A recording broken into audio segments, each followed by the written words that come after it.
और कामठी का ये हिसाब मैं लेके रहूंगी, इतना मैं कहती हूँ। मैं बावनकुळे साहब को एक बार आखिरी इशारा दे रही हूँ, इसके बाद अगर आप कामठी आएंगे ना तो आपके लिए कामठी शहर के दरवाजे बंद हो जाएंगे। सुलेखा ताई का दरवाजा बंद करके बावनकुळे साहब चुन के आए वहाँ पहली बार।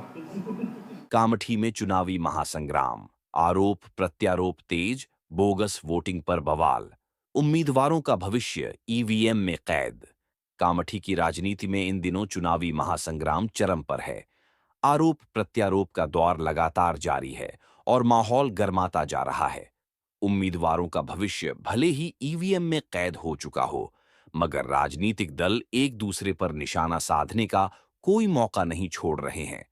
आज आयोजित प्रेस कॉन्फ्रेंस में बीजेपी के नगराध्यक्ष पद के प्रत्याशी अजय अग्रवाल ने सुलेखा कुंभारे द्वारा लगाए गए आरोपों को सिरे से खारिज किया। अग्रवाल ने स्पष्ट कहा कि मेरे खिलाफ लगाए गए सभी आरोप पूरी तरह झूठे और बेबुनियाद हैं। सुलेखा कुंभारे ने सिटी प्रेसिडेंट पद के चुनाव में मेरे रोल को तोड़ मरोड़ कर पेश किया है। यह सब राजनीतिक नफरत से प्रेरित है। अग्रवाल ने फार्म हाउस विवाद पर भी अपनी सफाई दी। उन्होंने बताया कि जिस फार्म हाउस पर पुलिस और मीडिया को बुलाकर आरोप लगाए गए, वह उनके मामा के बेटे का है, न कि पार्टी का। वहां से पकड़े गए लोग भी बीजेपी से जुड़े नहीं हैं। गाड़ी भी उनकी, पैसा भी उनका, उनके ही किया कर्म है। मैं वो जब घटना घटी और मुझे मालूम पड़ा कामठी में कि मेरे खिलाफ ऐसा षड्यंत्र कांग्रेस और सुलेखा ताई की तरफ से किया जा रहा है, तो मैं खुद वहाँ पे गया वो स्पॉट पे, लेकिन वहाँ पे कुछ भी नहीं था ऐसा। मैं अंदर घुसा, वहाँ ना सुलेखा ताई की थी या ना कोई नहीं था। आपके परिचित है? कौन? हाँ, मेरे परिचित है। वो सुलेखा ताई के क्लासमेट है, नागपुर एक साथ जाते थे दोनों पढ़ने कामठी से। मुझे नहीं लगता कि पुलिस ने किसी को वहाँ हिरासत में लिया, सिर्फ उन्होंने गांव का माहौल बिगड़ना नहीं चाहिए करके उनको डिटेन करके रखा। और उन्होंने खुद वहाँ जाके बोला कि हम लोग यहाँ पे कोई वोट, जैसा उनका आरोप था कि यहाँ साई मिटा रहे हैं और दोबारा वोट करने वाले, तो ऐसा कुछ भी प्रकार नहीं था। और कोई साहित्य वहाँ मिला नहीं, ना कोई वोटर लिस्ट मिली, ना कुछ मिला। इन्हीं ने वहाँ पैसे रखे और इन्हीं के लोग वहाँ आए थे। वहाँ पे आप देखेंगे कि फार्म हाउस के बाहर जो लोग खड़े आपको वीडियो में दिखेंगे तो गोरा बाजार के गुंडे हैं। मैं उनका नाम भी लेना चाहूँगा कि लांजेवार और राहुल कनौजिया करके, वो कामठी का कोई भी आदमी उसमें नहीं था। तो और वो जो गाड़ियाँ वगैरह मिली वो उन्हीं के लोग लाए हुए थे, हमारा उससे कोई संबंध नहीं। उन्होंने कहा, इस पूरे मामले में मेरा या मेरी पार्टी का कोई लेना देना नहीं है। जनता को गुमराह करने की कोशिश हो रही है, जिसका मैं कड़ी निंदा करता हूँ। कुंभारे जी ने तो चेतावनी दी है बावनकुळे साहब को कि अगर से आप ऐसी लोकतंत्र की हत्या करते रहेंगे तो मैं कामठी शहर के दरवाजे आपके लिए बिल्कुल बंद हो जाएंगे। तो इस पे क्या कहना है आप? सुलेखा ताई का दरवाजा बंद करके बावनकुळे साहब चुन के आए वहाँ पहली बार। तो बावनकुळे साहब को पब्लिक तय करेंगी ना, दरवाजा बावनकुळे साहब का बंद करना कि खोलना, ये आप और हम या सुलेखा ताई तय नहीं करेंगी, पब्लिक तय करती है। भागुभाई सभागृह को छोड़कर और कितनी सभाएं आपकी उन्होंने हमारे पूरे चुनाव में हमको प्रॉब्लम की। खुद सुलेखा ताई ने और अजय कदम ने, हम जहाँ जहाँ हमारी रैली लेके जाते थे हमारे दोनों तरफ डीजे लगा देते थे।